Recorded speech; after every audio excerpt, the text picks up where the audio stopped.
안녕하세요. 여러분,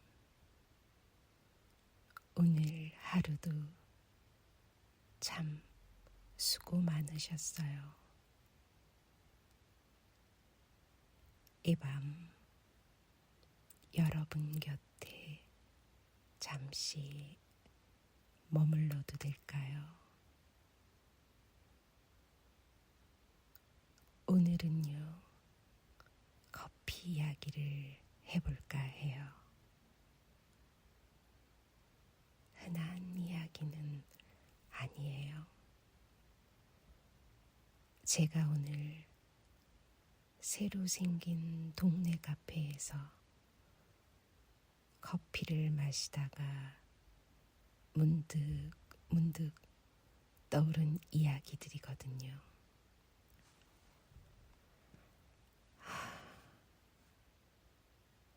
오늘 오후에요. 산책을 하다가 골목 안쪽에 새로 생긴 카페를 발견했어요. 간판이 참 소박하더라고요. 오후에 커피 이렇게 쓰여져 있었어요.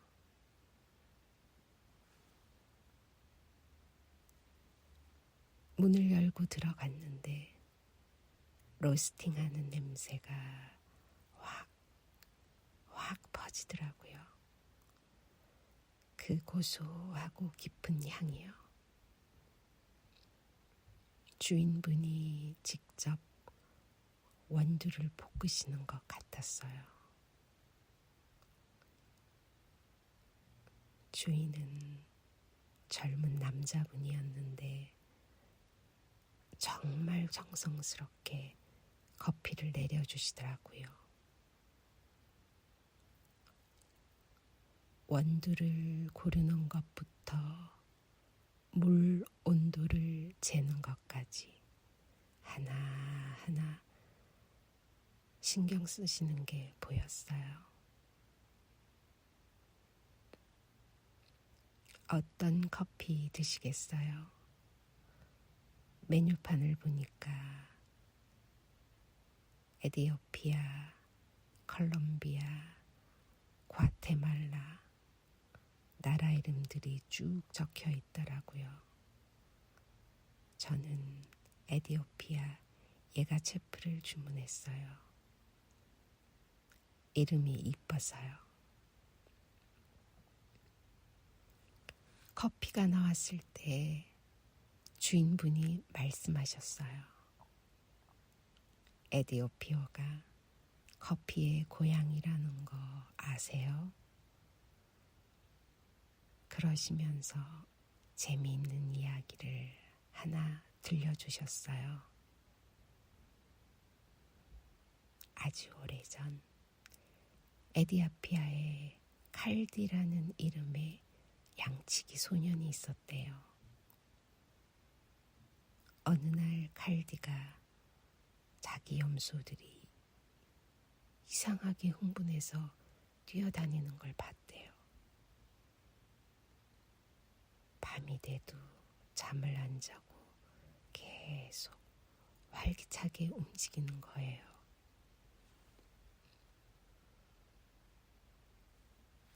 칼디가 이상해서 살펴봤더니 염소들이 빨간 열매를 따먹고 있더래요.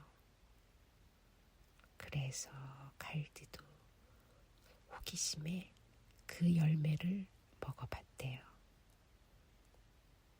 그랬더니 정말 신기하게도 피로가 싹 가시고 기운이 나는 거예요. 칼디는 그 열매를 마을의 수도사에게 가져갔대요. 수도사는 그 열매를 끓여서 마셔봤는데 밤새 기도를 해도 졸리지가 않더라는 거예요. 그렇게 커피가 세상에 알려지기 시작했다는 전설이에요. 물론 전설이니까 진짜인지는 모르겠지만 재미있지 않나요? 춤추는 염소들이요. 저는 그 이야기를 들으면서 생각했어요. 지금 우리가 당연하게 마시는 이 커피 한 잔에도 이렇게 긴 역사와 이야기가 담겨 있구나. 주인분이 계속 이야기를 해주셨어요.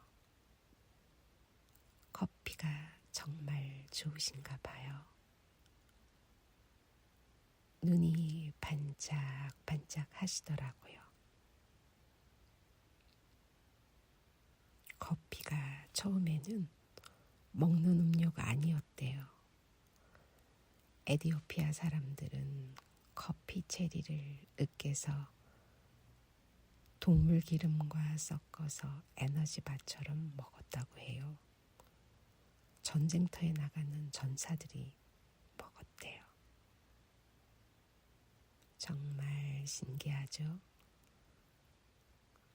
우리가 지금 이렇게 따뜻하게 마시는 커피가 옛날에는 그렇게 먹는 음식이었다니요.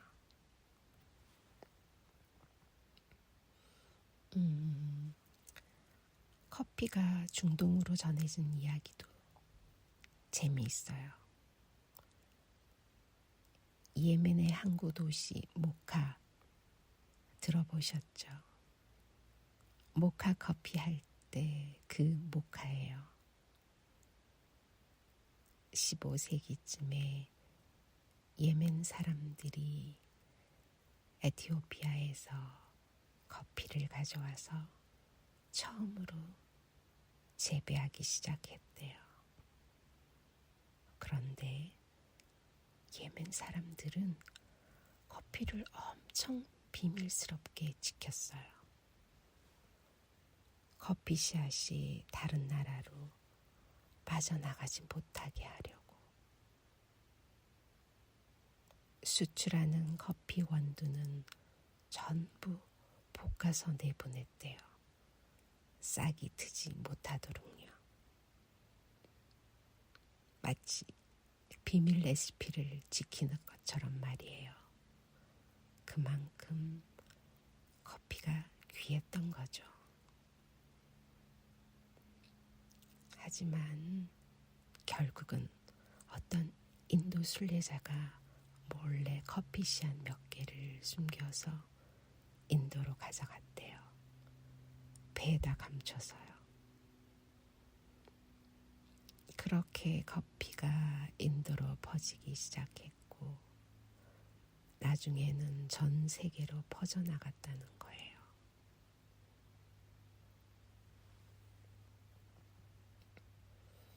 생각해보면 정말 드라마틱하지 않아요?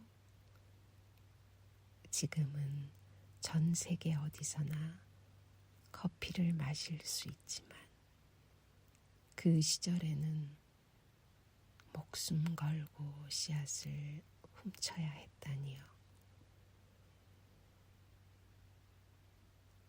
주인분이 제 커피잔에 물을 따라주시면서 또 다른 이야기를 해주셨어요. 유럽에 커피가 처음 들어왔을 때 사람들이 엄청 두려워했대요. 이슬람 음료라고 해서요. 어떤 성직자들은 악마의 음료라고까지 했대요. 해서 당시 교황이었던 클레멘스 8세에게 커피를 금지해달라는 청원이 들어왔어요. 그런데 교황이 직접 커피를 마셔보고는 이렇게 말했대요. 이렇게 맛있는 음료를 이교도들만 마시게 둘 수는 없다. 그래서 커피에 세례를 주고 기독교 음료로 만들어 버렸대요. 종교적인 이유로 반대했다가 막상 맛있으니까 그냥 세례 주고 우리 거라고 한 거잖아요. 뭔가 인간적이라는 생각이 들었어요. 결국 사람은 솔직한 거구나. 맛있으면 먹고 싶은 거구나. 그런데 더 재미있는 건 유럽에서 커피가 유행하기 시작하면서 생긴 일들이래요. 17세기 런던의 커피 하우스들이 우후죽순처럼 생겨났대요. 그곳에서 사람들이 모여서 커피를 마시고 토론하고 정보도 교환하고 사업 이야기까지 나누기도 했대요.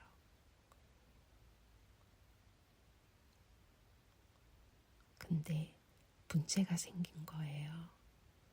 남자들이 집에 안 들어오고 커피하우스에서만 시간을 보내는 거예요. 그래서 1674년에 런던의 여성들이 커피 반대 청원서를 냈다고 하네요. 청원서 내용이 정말 재미있어요. 우리 남편들이 커피를 너무 많이 마셔서 집에서 무기력해졌다. 커피 때문에 남편들이 쓸모없어졌다. 그러니까 카페인 때문에 밤에 잠을 못 자고 그래서 낮에 피곤해서 집에서는 아무것도 안 한다는 그런 말인 거예요. 요즘으로 치면 PC방이나 당구장에만 가 있는 남편들 불만이랑 비슷한 거죠.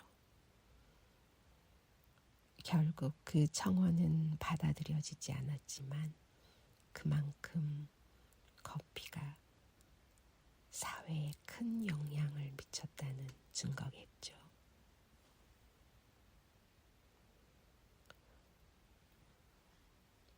우리나라 커피 이야기도 재미있어요. 우리나라에 커피가 처음 들어온 게 1896년이래요. 고종 황제 때예요. 러시아 공사관에 피신해 있던 고종이 러시아 사람들이 마시는 커피를 처음 접했대요. 처음에는 그 검은 색깔과 쓴맛 때문에 거부했다가 설탕을 듬뿍 넣어서 마셔보니까 괜찮더래요.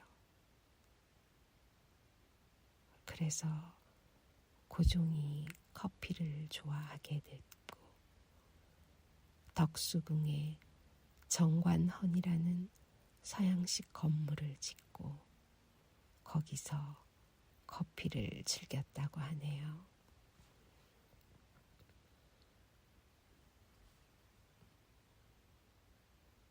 그런데 슬픈 이야기도 있어요. 고종이 갑자기 돌아가셨을 때 커피에 독이 들어있었다는 소문이 있었대요. 진실은 모르지만요.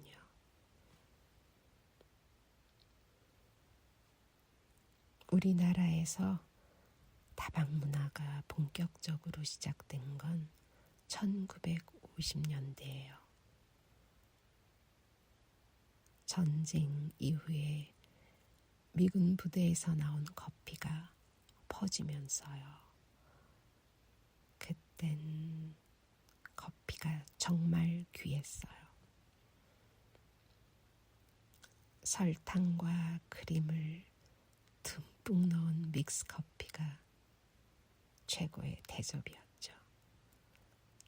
지금 생각하면 그게 인스턴트 커피인데 그땐 정말 고급 음료였대요.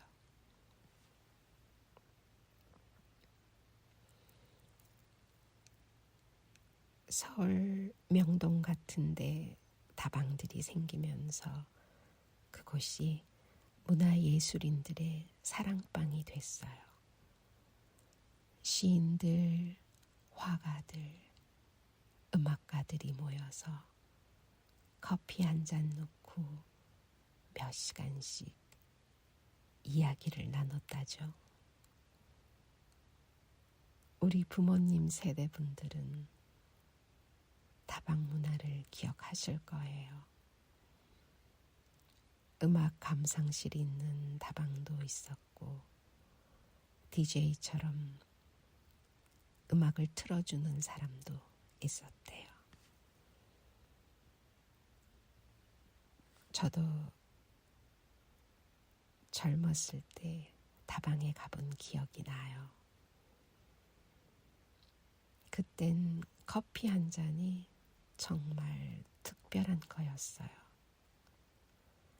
친구랑 만나기로 하면 다방에서 만났고 데이트도 다방에서 했죠. 어두컴컴한 조명에 클래식 음악도 흐르고 지금처럼 테이크아웃 커피를 들고 걸어 다닐 수 있는 시대가 올 거라곤 상상도 못했어요. 커피는 앉아서 천천히 분위기 있게 마시는 거였으니까요.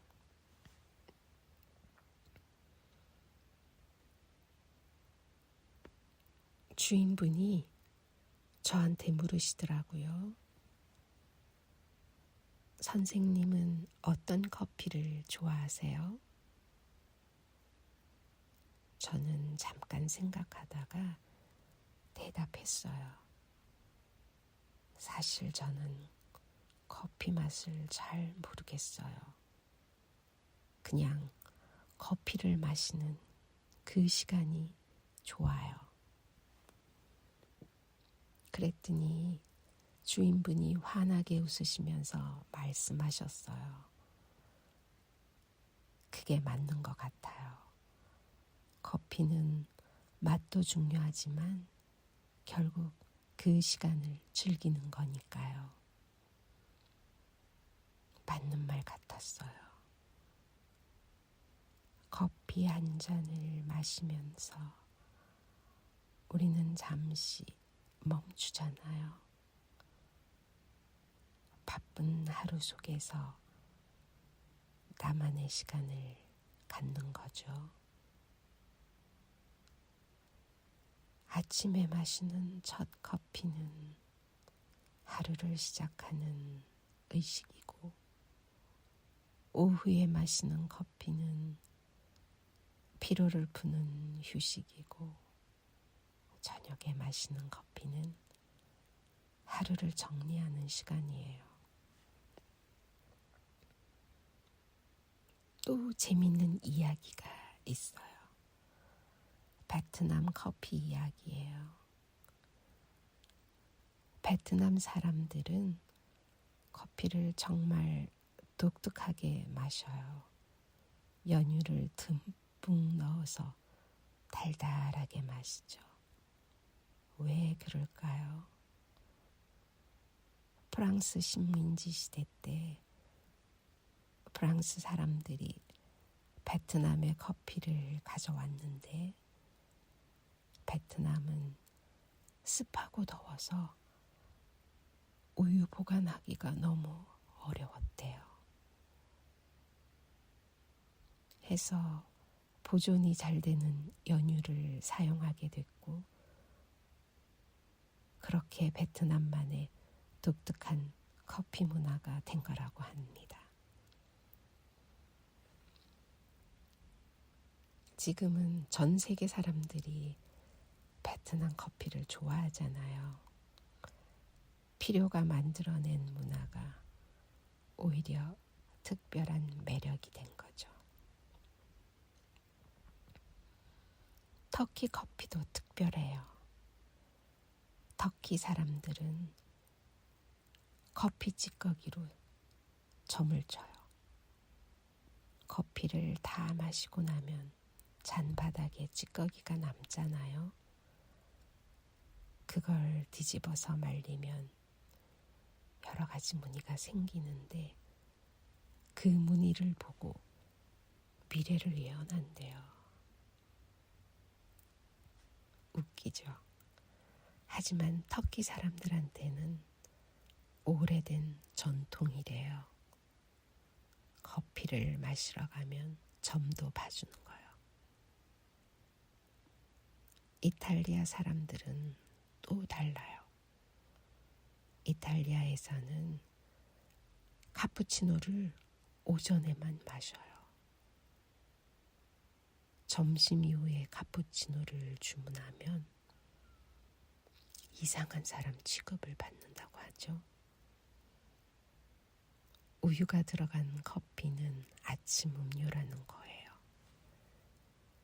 그리고 에스프레소는 서서 단숨에 마셔요. 바에 서서 쭉 마시고 바로 나가는 거죠. 앉아서 천천히 마시면 값이 더 비싸진대요. 나라마다 커피를 마시는 문화가 정말 다르죠.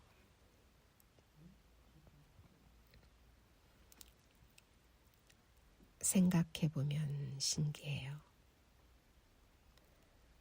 똑같은 커피 원두인데 어떻게 내리느냐, 무엇을 섞느냐, 어떻게 마시느냐에 따라 완전히 다른 음료가 되는 거예요.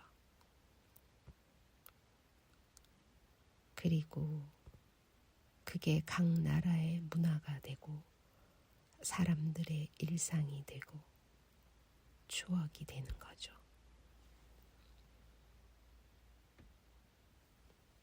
오늘 제가 마신 에티오피아 예가체프도 수백 년 전 칼드라는 양치기 소년의 호기심에서 시작됐을지도 모르잖아요. 그 작은 발견이 전 세계로 퍼져서 지금 이 순간 수억 명의 사람들이 커피를 마시고 있는 거예요.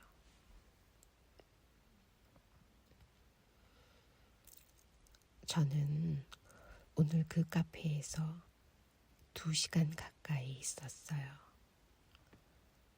커피 한 잔 다 마시고도 한참을 더 앉아 있었죠. 주인분은 뭐라고 하지 않으셨어요. 오히려 물을 더 가져다 주시고 제가 가져간 책을 읽는 동안 조용히 자기 일을 하고 계셨어요. 창밖으로 해가 지는 걸 보면서 생각했어요. 이렇게 여유 있는 시간을 갖는 게 얼마만인가. 아무것도 하지 않고 그냥 앉아서 커피 향을 맡고 창밖을 보고 책을 조금 읽고 그냥 멍하니 있는 시간이요. 요즘 사람들은 커피도 빨리 마시잖아요. 테이크아웃해서 걸어가면서 마시고요. 저도 그래요. 바빠서요. 하지만 오늘은 달랐어요. 정말 천천히 한 모금 한 모금 음미하면서 마셨어요. 그러니까 커피 맛이 다르게 느껴지더라고요.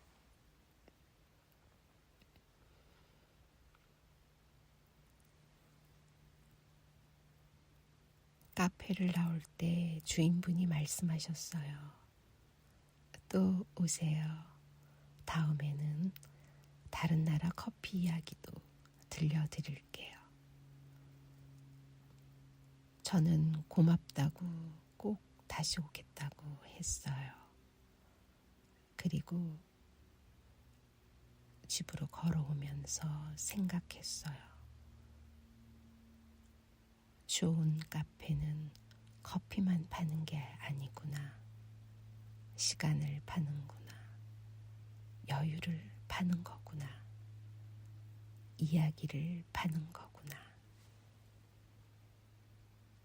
여러분도 가끔은 이런 시간을 가져보세요. 급하게 마시는 커피 말고 천천히 앉아서 마시는 커피요.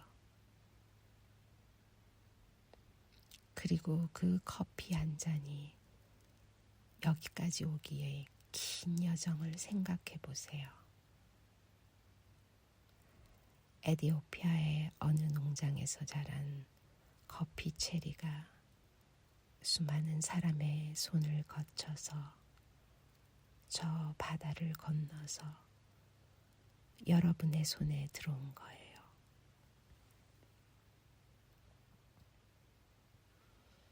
그 안에는 수백 년의 역사가 담겨 있고 수많은 사람들의 이야기가 담겨 있어요. 춤추는 커피부터 커피에 세례를 내려준 교황까지, 목숨 걸고 씨앗을 훔친 순례자까지요. 그렇게 생각하면 커피 한 잔이 그냥 커피 한 잔이 아니에요. 기적 같은 거죠. 벌써 시간이 이렇게 됐네요. 오늘은 커피 이야기로 여러분과 함께 했어요. 재미있으셨어요? 저는 이야기하면서 정말 즐거웠어요. 내일 아침에 커피를 마실 때 오늘 제가 들려드린 이야기들을 한번 떠올려 보세요. 그러면 그 커피 맛이 조금 더 특별하게 느껴질지도 몰라요. 오늘 밤 여러분이 편안히 쉬실 수 있기를 바라요. 하루의 피로를 내려놓고 따뜻한 이불 속에서 푹 쉬시길요. 잠들기 전에 스스로에게 말해주세요. 오늘도 수고했어, 잘했어 라고요. 다음 밤에도 제가 이 시간에 여러분 곁에 있을게요. 또 다른 이야기를 가지고 찾아올게요. 오늘 밤도 편안하고 따뜻한 밤 되시길 바라요. 제가 응원할게요. 항상요. 안녕히 주무세요, 여러분.